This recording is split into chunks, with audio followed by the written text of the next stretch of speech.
Struggling to add WooCommerce pages in Elementor?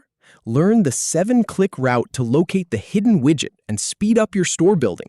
We'll edit your homepage, then click through the WooCommerce menu to reveal the hidden widget, and finally, trigger the upgrade to use it.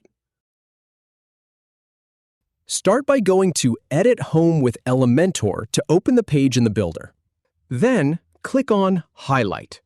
Now, click on WooCommerce to open its menu.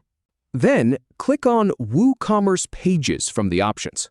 Next, click on the one that says Use WooCommerce Pages widget and dozens more pro features to extend your toolbox and build sites faster and better. After that, click Upgrade Now. Finally, click Upgrade Now one more time and you're done. Nice work! If you have any feedback or if any info is inaccurate, please leave a comment below. We'll do our best to answer or redo the video if needed. Thanks for watching.